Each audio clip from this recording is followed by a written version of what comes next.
Hello বন্ধুরা, আপনি কি কখনো পৃথিবীর এমন দুটি দ্বীপের কথা শুনেছেন যাদের মাঝখানে অদৃশ্য লাইন বা বর্ডার রয়েছে, যেখানে মানুষ ছাড়া অন্য কোনো প্রাণী, পাখি কিংবা মাছ কোনো কিছুই এক পাশ থেকে অন্য পাশে যেতে পারে না? হ্যাঁ, শুনতে অবিশ্বাস্য মনে হলেও এটাই সত্যি। এই রহস্যে ঘেরা স্থানটি ইন্দোনেশিয়ার বালি ও লম্বক দ্বীপের মাঝখানে অবস্থিত। এই দুটি দ্বীপের মধ্যেকার দূরত্ব মাত্র ৩৫ কিলোমিটার। তবুও কেন এই দুটি দ্বীপের প্রাণী বৈচিত্র্যের এত ভিন্নতা? কি এমন আছে যা এই দুটি দ্বীপের প্রাণীদেরকে সম্পূর্ণ আলাদা করে রেখেছে, যেখানে মানুষ ছাড়া অন্য কোনো প্রাণীরা এক পাশ থেকে অন্য পাশে যেতে পারে না? তো চলুন জাদুরেখার আজকের পর্বে জেনে আসি পৃথিবীর অদ্ভুত দুটি দ্বীপ ও তাদের মধ্যবর্তী অদৃশ্য লাইন সম্পর্কে।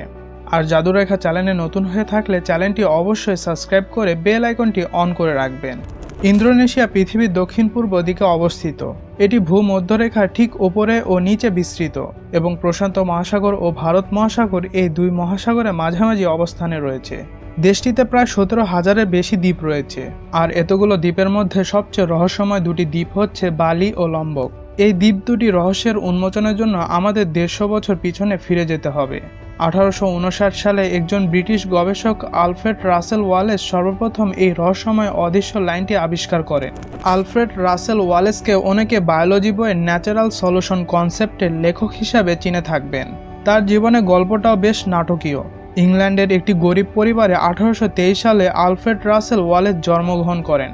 ওয়ালেসের বাবা ছিলেন একজন কার্টোগ্রাফার, অর্থাৎ তিনি বিভিন্ন ধরনের মানচিত্র বা ম্যাপ তৈরি করতেন, যার কারণে সে বিভিন্ন জায়গায় ভ্রমণ করে বেড়াতেন। ওয়ালেসের পড়াশোনার প্রতি প্রচুর আগ্রহ ছিল, তবে অভাবের কারণে খুব অল্প বয়সে তাকে পড়ালেখা ছেড়ে বাবার সাথে ভ্রমণে যোগ দিতে হয়। কিন্তু সে জানতো না তার এই সিদ্ধান্তটাই তাকে কতদূর এগিয়ে নিয়ে গিয়েছিল। তিনি বিভিন্ন জায়গায় ভ্রমণ করা শুরু করেন, যেখানে তিনি প্রাকৃতিক পরিবেশের সাথে পরিচিত হন এবং নানা ধরনের প্রাণী এবং পোকামাকড় সংগ্রহ করতে থাকেন।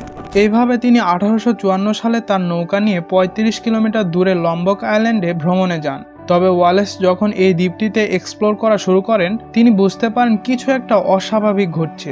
এই দ্বীপটিতে তার ঘুরে আসা বাকি দ্বীপগুলো থেকে আলাদা ধরনের প্রাণীদের বসবাস ছিল। কোমোডো ড্রাগন, ক্যাঙ্গারু, কোয়ালা, এমন সব অদ্ভুত প্রাণী। এইসব প্রাণীগুলো কোথা থেকে এসেছে, আর কেন তারা বালি বা অন্য কোনো দ্বীপে নেই? ওয়ালেস এবং তার সঙ্গীরা বেশ অবাক হয়ে যান। ওয়ালেসের মাথায় এই প্রশ্নগুলো বারবার ঘুরপাক খেতে থাকে এবং তাকে এই বিষয়টি নিয়ে ভাবতে বাধ্য করত। তিনি বুঝতে পারেন অবশ্যই কোনো অদৃশ্য মায়া বা দেওয়াল এই দুটি দ্বীপকে সম্পূর্ণ ভিন্ন করে তুলেছে। এরই মাঝে তিনি ম্যালেরিয়ায় আক্রান্ত হয়ে পড়েন, যার কারণে তাকে বিশ্রামের জন্য সেই দ্বীপটিতেই থাকতে হয়েছিল। আর এই বিশ্রামের সময় তার মাথায় এক অসাধারণ ধারণা আসে, এবং এই ধারণাটাই ছিল পৃথিবীর জন্য অবিস্মরণীয় করে তোলার প্রথম পদক্ষেপ। তবুও তার মনে তিনটি প্রশ্ন বারবার ঘুরপাক খাচ্ছিল। প্রথমত, কেন এই দ্বীপের প্রাণীরা একে অপরের সাথে মিশে না? দ্বিতীয়ত, কেন পাখিরাও এই অদৃশ্য সীমা অতিক্রম করতে পারে না? আর তৃতীয়ত, দুই পাশের মাছেরা এত ভিন্ন কেন? একটা সময় ওয়ালেস তার মনের সব প্রশ্নকে একত্র করেন এবং তার সঙ্গীদের সাথে পর্যালোচনা করে একটি তত্ত্ব তৈরি করেন। মিলিয়ন মিলিয়ন বছর আগে পৃথিবীর সবগুলো মহাদেশ একে অপরের সাথে যুক্ত ছিল, আর সেই বিশাল স্থলভাগের নাম ছিল প্যানজিয়া। এরপর পৃথিবীর উষ্ণতা বাড়লে বরফ গলা শুরু হয় এবং সমুদ্রের পানির উচ্চতা বাড়তে থাকে। তখন এশিয়া এবং অস্ট্রেলিয়া একে অপরের থেকে আলাদা হয়ে যায়। মহাদেশগুলো আলাদা হওয়ার কারণে জীবজগতের বৈচিত্র্য ঘটতে থাকে। ওয়ালেসের থিওরি অনুযায়ী বালিতে যেসব প্রাণী বসবাস করে তারা মূলত এশিয়ার প্রাণী, যেমন হাতি, বাঘ, জলহস্তী এবং আরও অনেক প্রজাতির প্রাণী। আর যেসব প্রাণী লম্বক দ্বীপে বসবাস করে তারা অস্ট্রেলিয়ান প্রাণী, যেমন ক্যাঙ্গারু, কোয়ালা এবং কোমোডো ড্রাগন ইত্যাদি। এই প্রাণীগুলো কখনোই একে অপরের সাথে মিশতে পারে না, কারণ প্রকৃতি তাদের লক্ষ লক্ষ বছর আগে আলাদা করে দিয়েছে। আর দুটি দ্বীপের মাঝখানে সমুদ্র থাকার কারণে এ সকল প্রাণীদের ক্ষেত্রে সাঁতরে পার হওয়া অসম্ভব। তাহলে ওয়ালেসের দ্বিতীয় প্রশ্ন অনুযায়ী পাখিরা কেন এক দ্বীপ থেকে অন্য দ্বীপে যাওয়া আসা করে না? এই প্রশ্নটির উত্তর খোঁজার জন্য ওয়ালেস আবারও বালি ও লম্বকে থাকা প্রাণীদের ভালো করে পর্যবেক্ষণ করেন, আর তখন তিনি এই প্রশ্নের উত্তরটাও পেয়ে গেলেন। তিনি দেখতে পেলেন দ্বীপ দুটিতে যেসব পাখি বসবাস করে সেগুলো নন মাইগ্রেট পাখি। তার আগে বলে রাখি, পাখিদের সাধারণত দুই ভাগে ভাগ করা হয়। একটি হচ্ছে মাইগ্রেট প্রজাতির পাখি আর অপরটি হচ্ছে নন মাইগ্রেট প্রজাতির পাখি। মাইগ্রেট প্রজাতির পাখিরা সাধারণত হাজার হাজার কিলোমিটার পথ পাড়ি দিয়ে নির্দিষ্ট সময়ের জন্য এক দেশ থেকে অন্য দেশে যায়, যেমন সাইবেরিয়ান ক্রেন পাখি, যারা শীতে রাশিয়া থেকে ৫ থেকে ১০ কিলোমিটার পথ ভ্রমণ করে চীন, ভারত অথবা পাকিস্তানে আসে। অপরদিকে নন মাইগ্রেট পাখিগুলো যেখানে জন্মায় সেখানেই তারা বিচরণ করে। তাদের ডানাগুলো ছোট এবং হালকা হওয়ার কারণে তারা 2 থেকে 3 কিলোমিটারের বেশি পথ অতিক্রম করতে পারে না। তাই এই পাখিদের জন্য 35 কিলোমিটার সমুদ্র পার হওয়াটাও অসম্ভব, যার জন্য দুই দ্বীপের পাখিদের ক্ষেত্রে এত ভিন্নতা দেখা যায়। তবে মাছের ক্ষেত্রে বিষয়টি ছিল সম্পূর্ণ ভিন্ন। দুটি দ্বীপ সমুদ্রে হওয়া সত্ত্বেও মাছের ভিন্নতা ওয়ালেস বের করতে পারেননি, কারণ তখনও মাটির নিচে থাকা টেকটনিক প্লেটের আবিষ্কার হয়নি।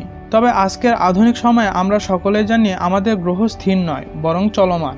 মাটির নিচে থাকা প্লেটগুলো একে অপরের সাথে ধাক্কা লাগার কারণে আমাদের পৃথিবীর উপরিভাগও বিশাল পরিবর্তন দেখা যায়। ঠিক তেমনি ইন্দোনেশিয়াও একটি টেকটনিক প্লেট থাকায় বালি ও লম্বকে আশেপাশে এলাকায় আগ্নেয়গিরির সৃষ্টি হয়েছে, যার কারণে সেই এলাকায় সমুদ্রের পানি এত দ্রুত বয়ে চলে যে কোনো মাছের পক্ষে সেটি পার হওয়া খুবই কঠিন। তাই মাত্র 35 কিলোমিটার দূরে থাকা সত্ত্বেও এই কোমোড্রো ড্রাগনরা সাঁতরে বালি দ্বীপ পর্যন্ত যেতে পারে না, আর ওখান থেকে কোনো মাছও এই দ্বীপে আসতে পারে না। ওই সময়ের জন্য ওয়ালেসের এই তত্ত্বগুলো প্রাণীজগতের বৈচিত্র্যই ব্যাখ্যা করেনি, পৃথিবীকে দেখার বৈজ্ঞানিক দৃষ্টিভঙ্গিও পাল্টে দিয়েছিল। আজ আমরা জানি আমাদের এই গ্রহ কখনোই স্থির ছিল না, এটা এক চলমান জগৎ যেখানে মহাদেশগুলোর টেকটনিক প্লেটের মাধ্যমে ধীরে ধীরে আলাদা হয়ে যাচ্ছে, আর এই প্রক্রিয়া এখনো চলছে। কিন্তু ওয়ালেসের কাজ এক ধাপ এগিয়ে ছিল। তিনি দেখিয়েছিলেন শুধু প্রাণী প্রজাতি নয়, পুরো পরিবেশটাই আলাদা হয়ে গেছে। সমুদ্রের পানি, বাতাস, মাটি সবকিছুর মধ্যে এক অদৃশ্য বিভাজন, যা চোখে দেখা যায় না। তবুও প্রকৃতি, পরিবেশ এবং প্রাণী নিয়ে যারা গবেষণা করেন তারা যেন হাত বাড়ালেই এই অদৃশ্য দেওয়াল স্পর্শ করতে পারেন। ওয়ালেসের এই উপলব্ধি ছিল এক যুগান্তকারী আবিষ্কার। তার তত্ত্ব এত গভীর ছিল যে আমাদের এই রহস্যময় পৃথিবীকে নতুন করে ভাবতে বাধ্য করেছিল। ভাবুন তো, মাত্র 35 কিলোমিটারের ব্যবধান, কিন্তু কি এমন রয়েছে যে দুই পাশে থাকা পাখি, মাছ কিংবা স্থলজ প্রাণী সহজে একে অপরের ভূখণ্ডে যেতে পারে না?